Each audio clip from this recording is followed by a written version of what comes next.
समझते नहीं है। दिल्ली में एक को समझाने गए तो वो कहने लगा हम समझना नहीं चाहते हैं। तुम जो कुछ कहते हो हमें समझने की दरकार नहीं। क्या तुम हमको कन्वर्ट करना चाहते हो?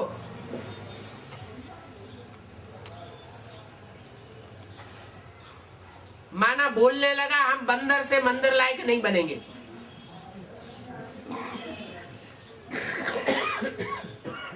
ऐसा ख्याल हमसे नहीं करना।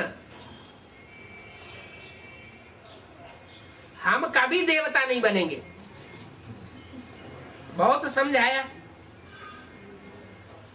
अरे हम आपको बंदर से मंदिर लायक बनाते हैं, तुम हमारे ऊपर बिगड़ते क्यों हो?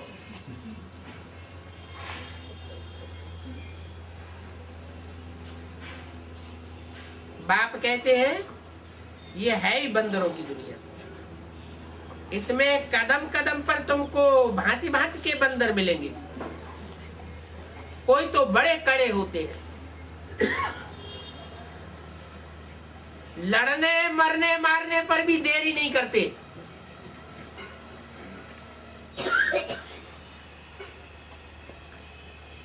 तुम प्रदर्शनी करने जावेंगे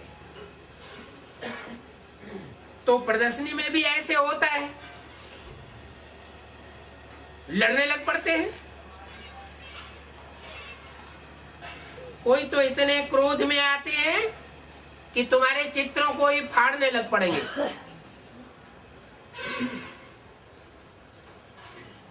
आर्य समाजी कितना हंगामा करते हैं।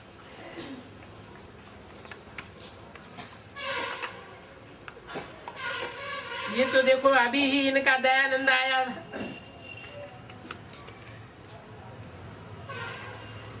अभी लास्ट में 100-150 वर्ष के अंदर दयानंद आया। ये तो ऐसे हैं जैसे मच्छर आए जन्मे और खलास, जन्मते हैं और मरते हैं। माना इनके एक जन्म की राजाई चलती है, उसके बाद खलास हो जाते हैं।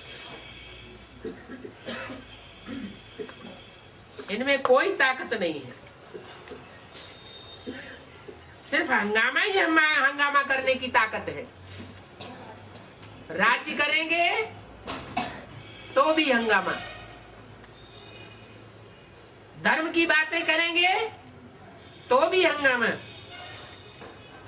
ये सब थोड़े टाइम के झाड़ में दिखाना चाहिए। इनको झाड़ के चित्र के सामने ले जाना चाहिए, दिखाना चाहिए देखो तुम्हारी औकात ही क्या है। तुम तो आते ही हो कलयुग के अंत में और कहते हो हम आर्य हैं। अब देखो आर्य सतयुग में कितने श्रेष्ठ थे। लक्ष्मी नारायण की कोई भी शास्त्रों में कोई भी ग्लानि है, अगर कोई शास्त्रों में कोई ग्लानि हो तो बताओ, चैलेंज देकर बोलना चाहिए। और अभी ये कौरवों से पैदा हुई कौरव कांग्रेस गवर्नमेंट, इसकी तो घर घर में ग्लानि होती है।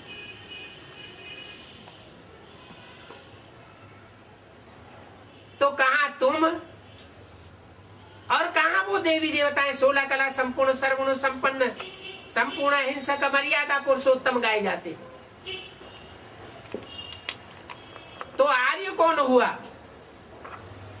आर्य कौन हुए और अनार्य कौन हुए?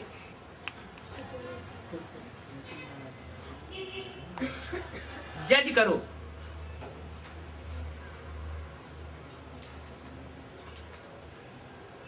उन्हें बता सकते हो कि लक्ष्मी नारायण का राज्य सैकड़ों वर्ष चलता था। और तुम्हारा राज्य 5 साल के लिए वोटिंग होती है, गवर्नमेंट तैयार होती है और 5 साल के अंदर ही टूट जाती है। पूरा 5 साल पूरा भी नहीं होने पाता है। तो कहां वो गवर्नमेंट जो ईश्वर ने स्थापन की थी, और कहां ये तुम्हारी कौरव कांग्रेस गवर्नमेंट?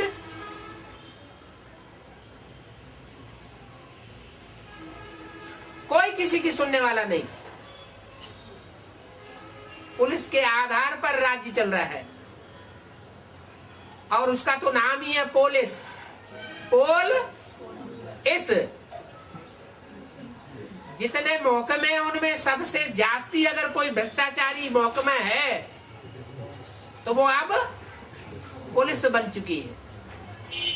आज के चोर डकैत इतने खतरनाक नहीं हैं जितने पुलिस के लोग खतरनाक हो चुके हैं। वो खुलेआम डकैती डालते हैं, देखने में आ जाते हैं, और ये तो पकड़ में भी नहीं आते हैं। तो अच्छी तरह उनको पकड़ना चाहिए कि तुम्हारा जो राज है, जो राज करने वाले हैं, उन्हीं में ताकत नहीं है।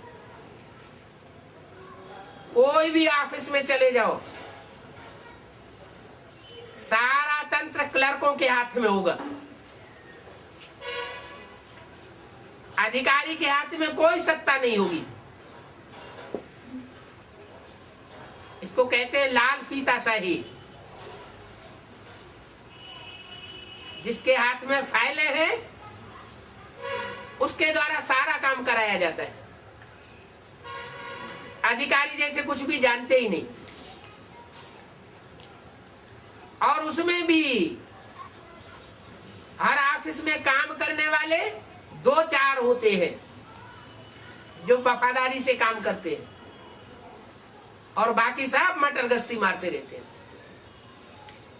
2-4 काम करने वाले हैं, उनके ऊपर वजन चढ़ता रहता है।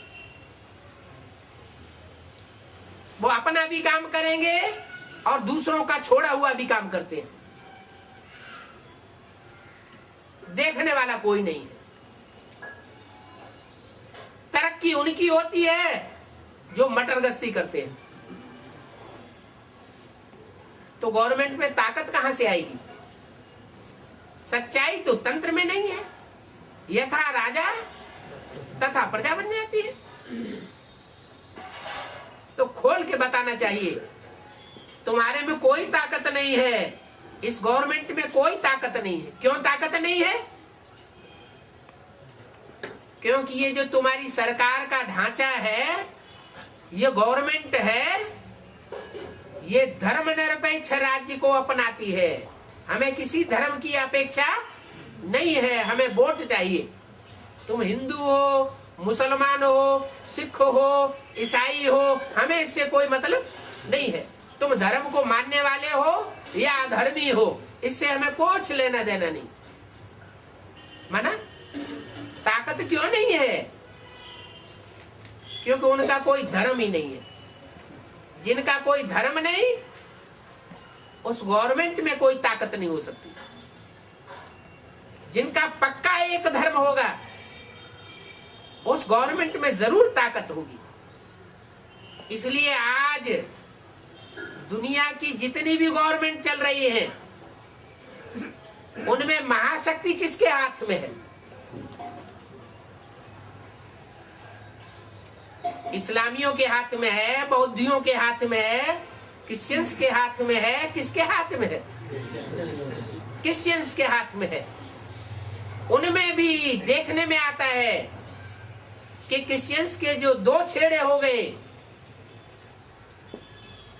उनमें जो रसिया का हिस्सा है, जो बाइबल को नहीं मानने वाला है, गिरजाघर को मानने वाला नहीं है, वो पहले ही बिखर गया, जैसे कि अधर्मी बन गए। तो प्रत्यक्ष देखने में आता है कि धर्म में जितनी ताकत है, उतना और कोई चीज में ताकत नहीं। धर्म कहा जाता है धारणा को। जो भी श्रेष्ठ श्रेष्ठ बातें हैं उनकी अपने जीवन में धारणा, और श्रेष्ठ बातों को बताने वाला श्रेष्ठ से श्रेष्ठ एक ही पाठधारी है, उसको कहा जाता है हीरो पाठधारी। हीरो पाठधारी कहां से आता है? विदेशों से संसार में प्रत्यक्ष होता है या भारत से प्रत्यक्ष होता है?